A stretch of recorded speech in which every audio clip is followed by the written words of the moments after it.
Hi, I'm Mimi Lichtenstein, and I'm here with my colleague, Martha Rhodes. We are excited to welcome you into the first of many conversations about travel.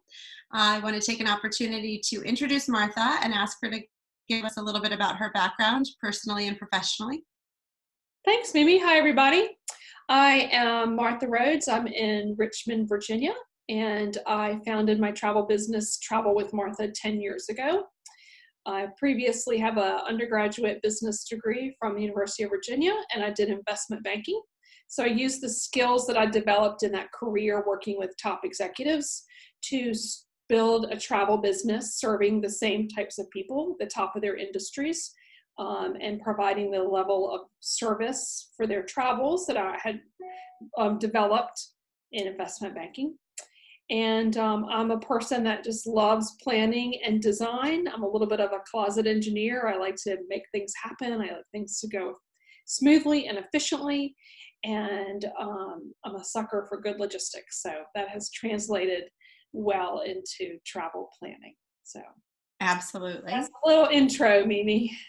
Okay, and so since we are going to be talking about travel, I feel like I should ask you, do you have a favorite place in the world that you visited? Oh, yes. Well, usually I like to say my next favorite place is the place I haven't been to yet. I always love going someplace new and discovering something there. But the place that I really would say I love with like deep in my heart that I have gone back to over and over again is Africa. I just love being on safari and have done the gorilla trekking in Rwanda. And that was just life changing. So that would have to be one of the most special trips and a favorite place for me is anywhere in Africa. Sounds like a good one. And then what about something about you that most people don't know? Give us a little insight. Most people don't know that I like to drive fast cars, and I have enjoyed driving Formula One race cars on the Laguna Seca track in California, and I have driven Porsche cars on our Virginia International Raceway, and I've done the Richard Petty driving experience, the NASCAR kind of thing, and I treated myself to a Tesla 2 years ago, and that also goes very fast, and that's been a lot of fun. So that's my little secret. That sounds like a good one. I have many of those things on my bucket list of things to do.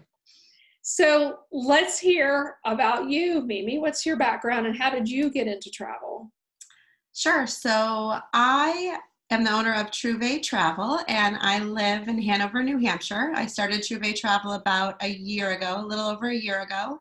And before we lived in Hanover, I grew up in Chicago, lived on both coasts in New York and Southern California, some time in Indiana where I went to IU undergrad.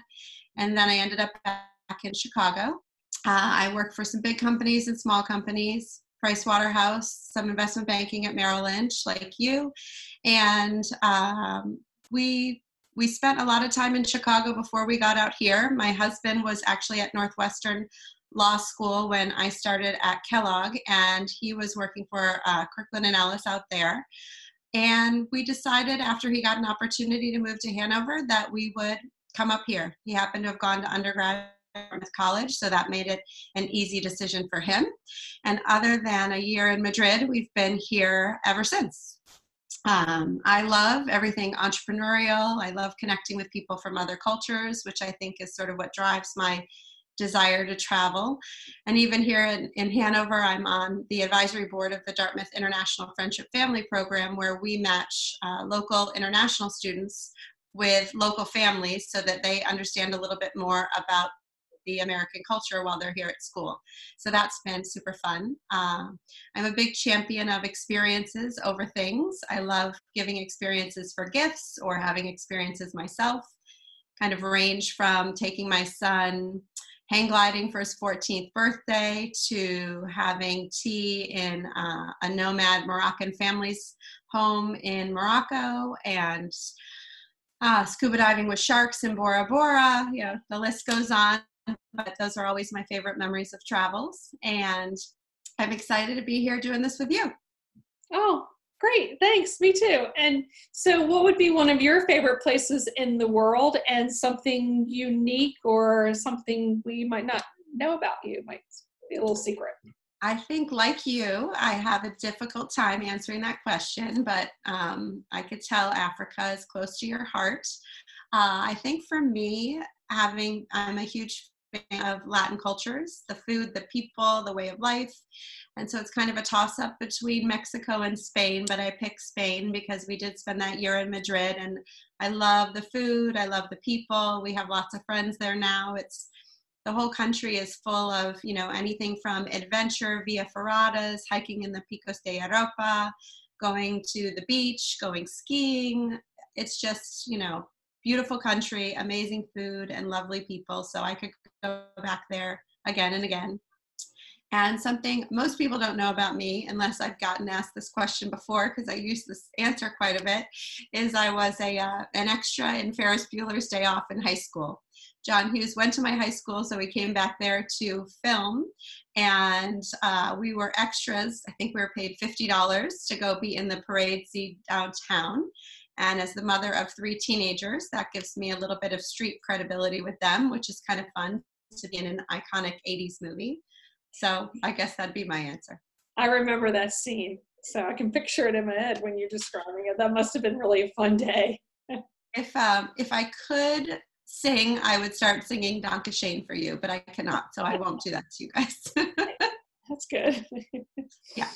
And then, so I know we're going to talk a little bit about what we're doing, but before we do, I just wanted to give a shout out to Martha, because something that she didn't mention, but I think it's an amazing, I guess, telling of who she is that the last 4 years in a row, she's won the highest sales award at the company that we're both affiliated with. And I think that that's a true testament to the work that she does for her clients and how much they love working with her.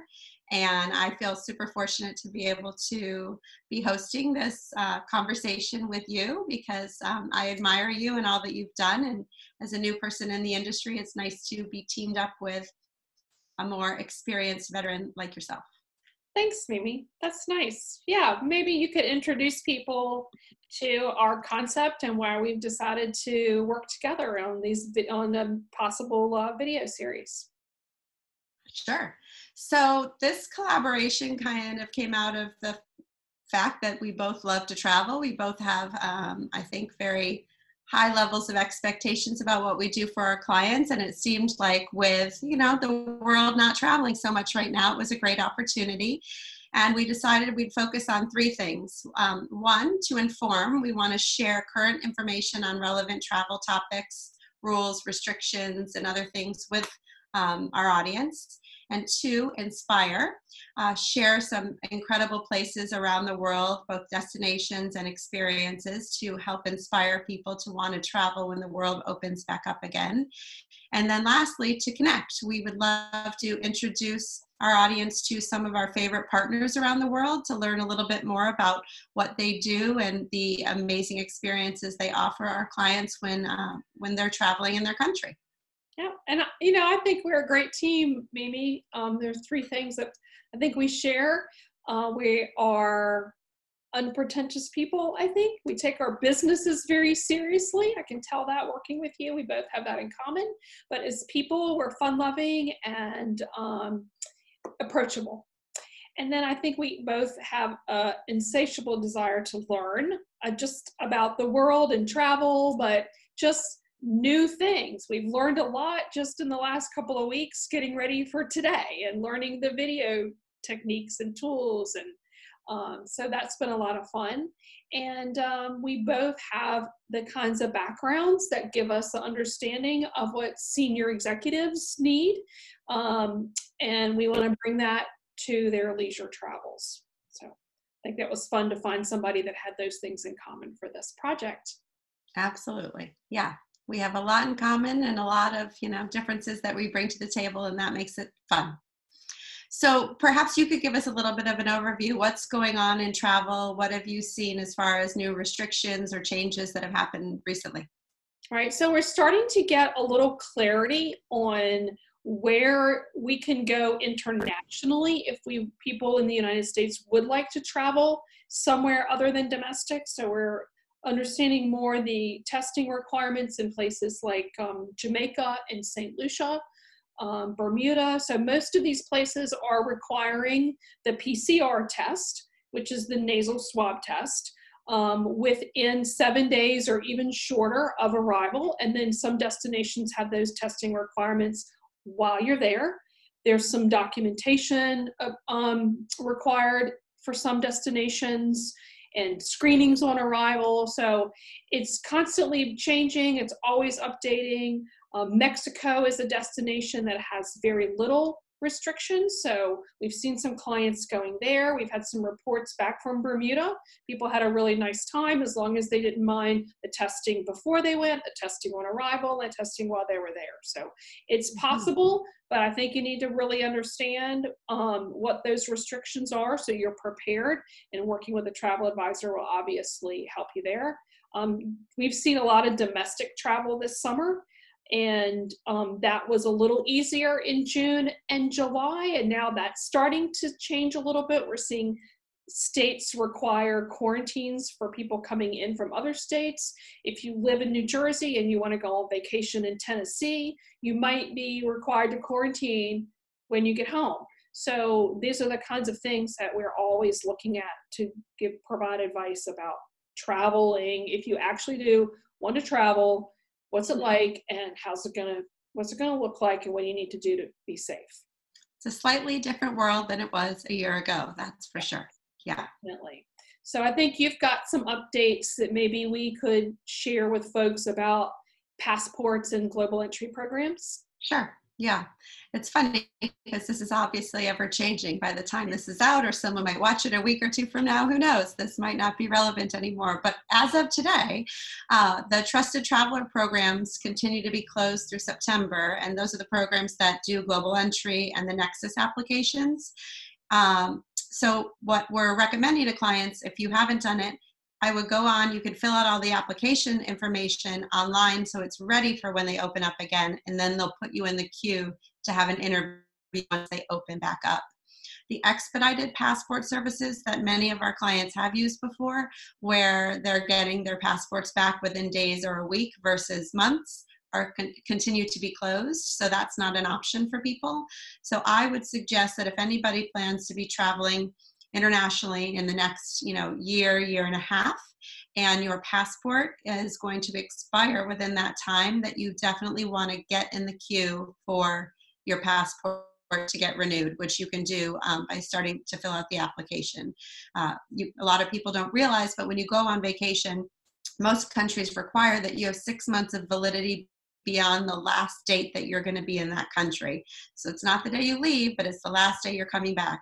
And if you don't, I know people, and you can get turned away at the border, which is obviously never a good thing. Exciting news for New Yorkers, because they are now able to get global entry again, which they were not able to do for quite a while. So it's nice that they're able to participate like the rest of the people in the country. And insurance reimbursements, or even credits for canceled flights and that sort of thing, we're definitely seeing that it's taking a good 3 months, maybe even 4 months, to get those reimbursements back to your credit card from the airline, or an insurance claim process. So I'd say go through the motions, start the process, but just expect to wait a couple of months so that you don't get your hopes up because it's not coming back in a week or two like we might have been expected to before. And then lastly, I noticed a couple of emails from from partners saying that they now are doing a book your bubble trips. So some of our partners who have done small group travel before, rather than doing small group travel where your family and my family might come together and go away together, they're doing it just for a more nuclear or extended family where you have even smaller groups, 8 people, 10 people, and you're going out on trips with them. So that obviously keeps the exposure to people outside your family to a minimum, and they're just trying to adapt to the way the world is right now. It's good. Yeah. So should we talk a little bit about what we hope to be bringing people in the future? Absolutely. Yeah. So definitely keeping everyone current on where you can travel and how you're going to get there and what are the requirements going to be. And so we hope to keep up with that. And then, but also very exciting is we'd like to connect our listeners with our experts around the world, our folks that are helping us plan safaris and trips to national parks and trips to Galapagos. We have experts in yacht charters and private aviation, and we have flight experts that help in like general travel. I think there's really good curiosity about that. What is it actually like to fly? What are the restrictions? We have people that we help put together special interest trips. So example, golf trip to Ireland. We've done guys trips, gals trips, those sorts of things. We can bring people to you to help talk about that. And then also there's up and coming destinations, very remote places, very special experiences, and we can bring those ideas to you as well. So how about, what would you like to add, Mimi, about what we're going to be including in our video series? I think I'm excited about every one of those things you just mentioned. My brain cannot get enough about learning about different places in the world. I love the idea of the sort of topical trips, whether it be a focus of golf or something culinary or something adventurous or biking or hiking, hut to hut hiking. I have many clients who are interested in doing something like that in Switzerland or in other places. And I think, our focus is going to be bringing you the information and the people who are in these different places, but also really trying to figure out those things that are interesting to know that aren't necessarily the Googleable things, right? You and I have both a deep interest in finding out about those sort of insider tidbits and information to share with our clients. And I'm excited to share some of that with our audience as well. Yes. And hopefully we'll also bring on perhaps some world travelers to talk a little bit about their experiences in different places, which I think will be super fun to get it from that perspective as well. Sort of round it out, right? Some of our partners, our perspective, as well as bringing in some clients and big travelers. I'm excited about that. I think we have some clients that, have done some really interesting things that would be great for them to share. Absolutely. And I love that we have such a diverse group too, right? It's not all honeymooners or it's not all, families. It's a really diverse group of people with different perspectives, which I think will be great for people listening who all, come to travel from a different place. And I think you and I are both interested in hearing what people want to learn about. If people are really interested in the Galapagos, or they're really interested in Argentina, hiking down in Torres del Paine, so many things that we could talk about. So everybody's always welcome to send us an email, which I think we'll probably put in the comments, to just, let us know if you have a specific travel question about where to go when or what's going on with the restrictions. We're happy to answer that. And we're also happy to bring on people that a lot of people have an interest in knowing more about. Yeah. And I think our idea for timing is, August is a big normal travel month. So we're planning to sort of be back here in September, this time live together. So that'll be super fun and something we'll be figuring out how to do between now and then. And I'm just super excited to start this with you. That's great. And, I think one thing we did mention that I want people to know that we hope to just bring some general travel tips along the way. And one that I wanted to include today was that we are planning ahead. We are actually planning travel for 2021, obviously, but also 2022. So if anyone out there is thinking about a big bucket list trip when travel returns, you want to go on safari, it is time now to plan that. 2021 is already pretty booked up in Africa with the 2020 trips that have been moved. And then all the people that had already planned for 2021, because safaris are generally planned a year ahead of time or longer. So I'm working now on a big safari for 2022. So if anybody out there thinking they want to do something really special after all this coronavirus is behind us, it's not too early to get started on those trips. Well, it's funny because that works in people's favor, right? You can't really go anywhere right now, so no need to plan much for, right now other than close to home, but you can start planning ahead. Mm-hmm. I'll actually say one little tidbit. Last year, I had waited for a couple of years wanting to plan a trip to go rafting down the Grand Canyon, down the Colorado River with my family. And I was waiting until my son was 14 because then he could go on the big rapids. And when I gave them a call wanting to plan it for a year later, they just sort of chuckled and said, well, do you want to go early or late? Because the middle of the summer is booked up. People book this a year and a half, 2 years in advance. And I just had no idea. And I hadn't started my company at that point, but I was still, a somewhat aware traveler. So it's always, always feel free to send us a note and ask us a question. We're happy to answer it if it's even about like how far in advance do I need to plan something. So thank you so much. So you can find Mimi at truebaytravel.com. You can find me at travelwithmartha.com.